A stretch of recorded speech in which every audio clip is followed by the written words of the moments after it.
Hello, I'm Jim Durrett, Mayor of Montgomery County, and today I'd like to present to you a presentation on our tax rate situation in Montgomery County.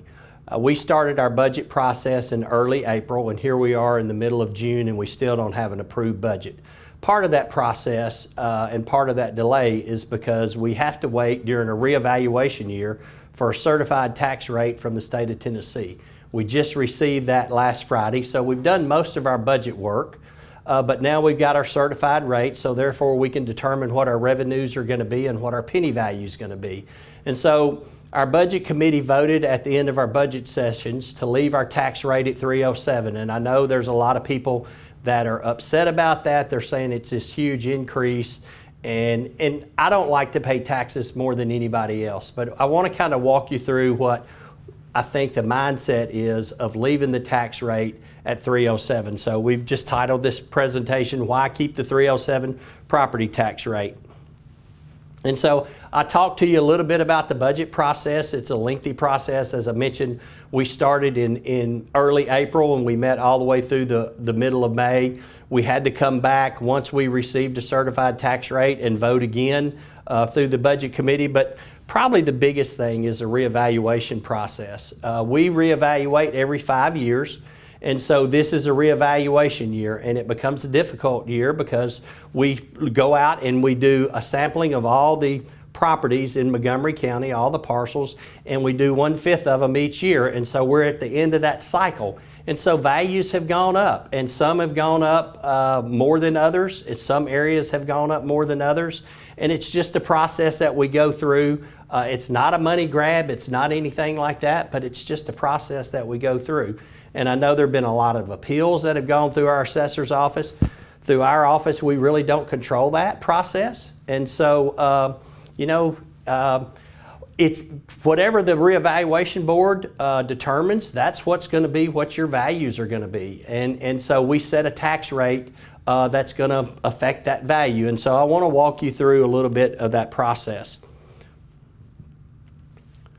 And so first of all, I want to talk about our pay plan. And if you can see right here, we did a professional market analysis this year, and it's the first time that I know of that one's been done. Down here you can see we did an internal pay plan back in 2012. It was not fully implemented. We didn't fully implement that until I think 2016. But it was not a market analysis. And so what this pay plan has revealed, or this market study has revealed, that we need an increase of over $4 million to bring Montgomery County employees in line with the market. And a big portion of that over $4 million, over 50% of it is public safety personnel. And as I go through here, I think you'll see the need for that.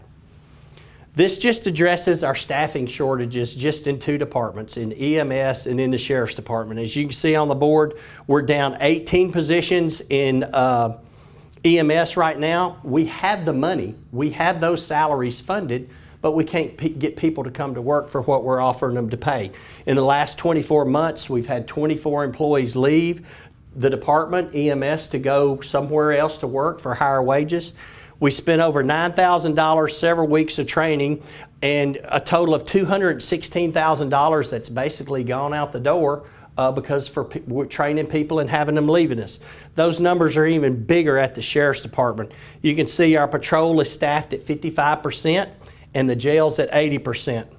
13 employees resigned for higher paying private security jobs in Nashville since 2019. In less than 6 months, 13 employees.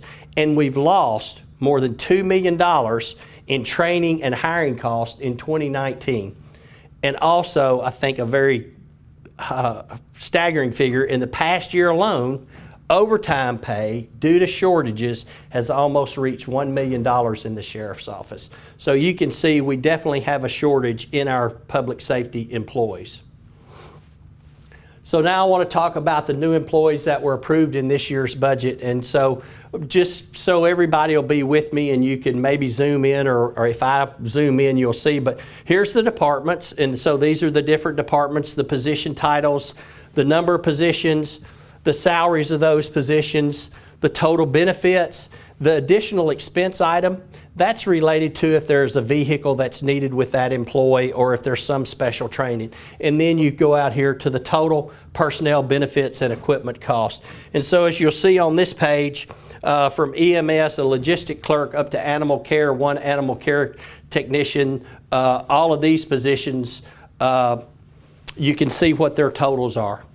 But I think the next sheet, or possibly even the third sheet, here's some more employees. You can see 2 at IT.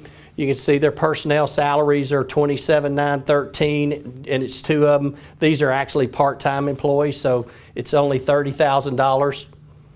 But we have some employees, another employee in EMS, some Parks and Recs employees, our property assessor getting 2 field appraisers.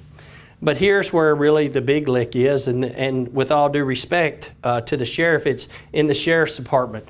But there's 8 new jail or transport deputies that we'll be bringing on board to the tune of over $500,000, almost $526,000, and then 8 patrol deputies, over $1 million.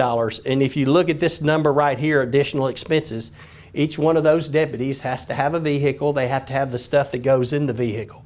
But our total for new employees is $3,146,928. So that's a pretty big number, and it's 42 new employees. But Montgomery County is growing, as all of you know, and so our departments have to grow with them. But I think you'll see here is over half of our employees right here that are lining up in the sheriff's department. Now I want to talk to you a little bit about capital outlay. Capital outlay is anything that has a useful life more than 1 year, and it costs more than $200. And some examples are these are furniture, equipment, vehicles, etc. We require all of our departments, when they submit a budget, that they prioritize their request. And so just to give you a little snapshot of some of the things that we're doing with our capital outlay request. Our county clerk, some data processing stuff, circuit court. This is to some furniture and some data processing equipment in our courtrooms. EMS, just the different departments. Obviously, there's the sheriff's department, and there's those vehicles and equipment that we talked about. And then a big portion of that $6 million or over $6 million is this $4 million with the highway department. Next, I want to talk about capital projects, and I think one thing that's key right here when we talk about capital projects and we talk about the 307 tax rate. Typically, Montgomery County has anywhere from $14 to $20 million every year in capital projects. And every year when we do that, we go and borrow money, and when we borrow money, we add to our debt. And you'll see later on what adding to our debt does and how much it costs us in interest. And I also want to talk about, when I talk about debt, I want to talk about, I see our debt as 3 different ways. One is county government, one is our school systems, and I'm going to be very transparent. One is the multipurpose event center. All of these capital projects are funded through property tax dollars. Through our school system, what we have done and what we did 2 years ago is we decided that we would increase our wheel tax and we would start funding schools with wheel tax, and that's what the state created it for. When we raised our wheel tax, it had been 30 years since that tax had been touched. We're probably going to have to do that again sometime in the future as we add more schools. And then the multipurpose event center, but there's no property tax dollars going to the multipurpose event center. So I look at our debt as 3 different buckets. And one thing we can't keep doing, in my opinion, is adding debt to the tax rate. And so capital projects, a total of almost $18 million. And as you can see, it's requested property tax funds. They include renovations, construction, equipment, land, and professional services. So I'm not going to spend a lot of time going through each of these, but there's some that I'll just point out to you.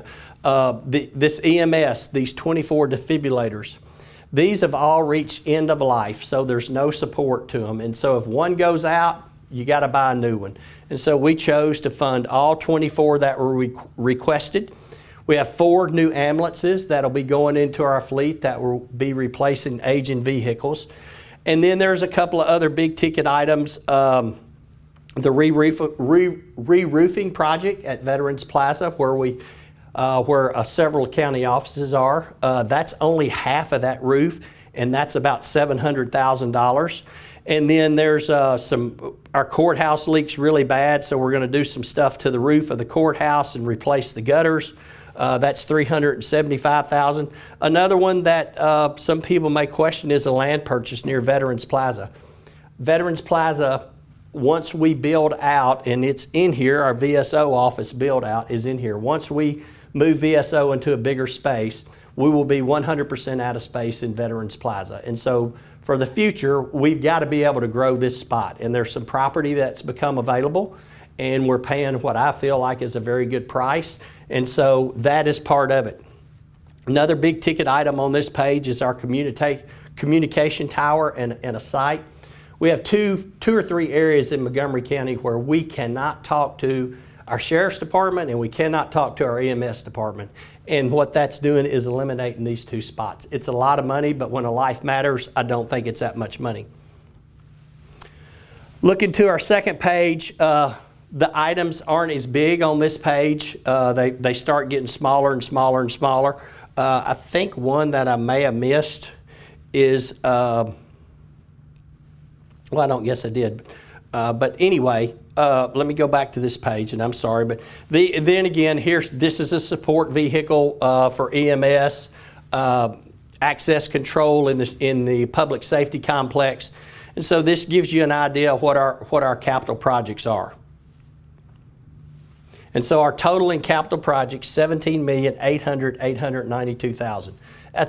That's a number that typically we would borrow the dollars to fund that. This year we're going to pay 100% cash if our tax rate stays at 307. If the rate goes below 307, this number's got to be reduced. And so we've got to go back to those pages, and we have to take some of those items out of the budget. People can say, hey, we need to cut the budget. You're right. But if I just go back to these defibrillators, we're not going to cut those. We're not going to cut those ambulances. If we put them off a year, we're going to have the same thing next year. So next year we're facing the exact same thing. My plan would be that we do not raise taxes again, that we don't do anything with our tax rate next year, and we pay 100% cash for all of our capital projects. If we have to make some tough decisions and put some things off, we just need to do that. But I think that the whole goal in presenting this presentation is, this is one of the big things, is we're paying $17 million in cash. So we're paying our way as we go, and we're not adding any new debt. And I told you we have what I consider 3 categories of debt. We're not adding any new debt to County General. And so just to kind of summarize the approximate cost of the additions to the FY20 budget is roughly $28 million. The pay plan is 4.7. The new employees is 3.1. Capital outlay is 2.3. And then our capital projects are $17,800,892. And so leaving the certified rate versus the current rate, and that's really the debate that's out there today. Our certified rate is somewhere around 357. I can be perfectly honest with you. There's no way we can operate at 257. Could we operate somewhere in between 257 and 307? Probably so. But what we're going to have to do, we're going to have to borrow money. And every time we borrow money, it's going to cost us. And so our certified rate results in deeper debt and increase in interest. And we have a slide that shows this, but for roughly every $10 million we borrow, it costs us $2 million in interest. And so that's just increasing our debt. In the current rate, if we leave it at 307, we have I would propose no tax increase before the next reevaluation, and we're starting to pay down county general debt. And that's something I think we really need to do. And so this slide really just shows a property tax calculations for home valued from $150,000 to $300,000. And these are our tax rates. So 257.39, which is our certified rate. This would be 260 all the way to 37. And this shows you the values of what that increase would cost a home that cost $150,000 all the way out to a home that's at $300,000. And then if we go to the next page, this really summarizes it. And so the additional dollars that someone would pay on a $150,000 house, the certified rate versus the 307 rate's $186 a year. And so if you follow the 307 rate all the way out to $300,000, that individual would pay $372 more. And this kind of gives you an average increase per 10-cent increase in tax. And so a lot of people are going to say, well, whoa, that didn't happen there. But remember, this is 257.39. So to look at a true 10-cent increase, you look at the 260 to the 270.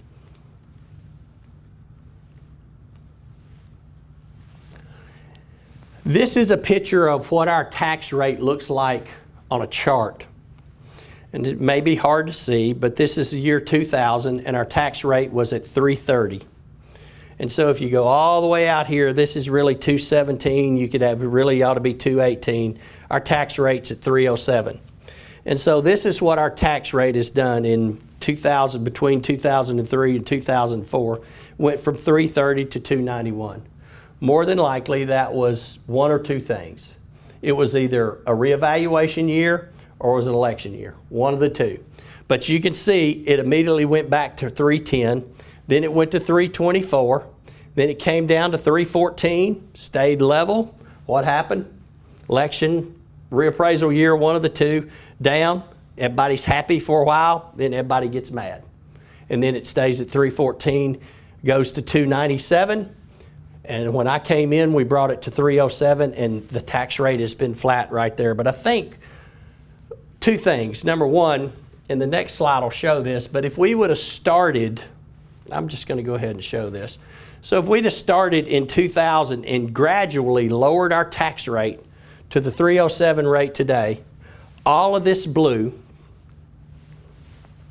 equates to $71 million in lost revenue for Montgomery County. We could have constantly been lowering our tax rate, but $71 million, that would almost build a high school today. And so that's a significant amount of money that's gone forever. And the way we've supplemented this is we borrowed money. And so my plan is to not borrow any money and to fund us as we go. And so I think this may be my last slide. Why 307? I talked about this a few minutes ago, but for every $10 million the county borrows in bonds, $2 million is added on in interest. So if you're looking at $17 million this year, you're talking about an additional $3 million that we'll be paying over the life of those bonds. Historically, lowering the tax rate after the 5-year reappraisal means coming back to request a tax increase. I just showed you what happens. Everybody gets happy, everybody gets mad. Happy, stay happy, happier, mad. And it's just, that's the way it works. Also, as I've talked, it allows the county to reduce our debt annually. And I think that's very, very important to reduce our debt. It allows competitive pay standards that eliminate staffing shortages. I showed you there was over 18 in EMS. I showed you the numbers with the jail, and it will increase our retention rates because we're going to have a competitive pay market. And lastly, I think the key to this all is it allows growth to pay for itself. If I go back to this slide, if everybody can remember where we were in the year 2000 and where we are today in 2019, our community has grown rapidly, and we've grown, it's been some good growth in my opinion, but the problem is we haven't allowed growth to pay for itself. And this plan, I think, allows growth to pay for itself. We don't add any more debt to county general fund, to county general operations. And you can call it a tax increase, you can call it what you want to, but to me, it's sound fiscal planning. And so I think that's the end of my presentation. I would say if you want to talk about this with me, you're welcome to call me. My number is 931-648-5787. I'm not always in the office, but if you leave a message, I'll call you back. Thank you, and God bless Montgomery County.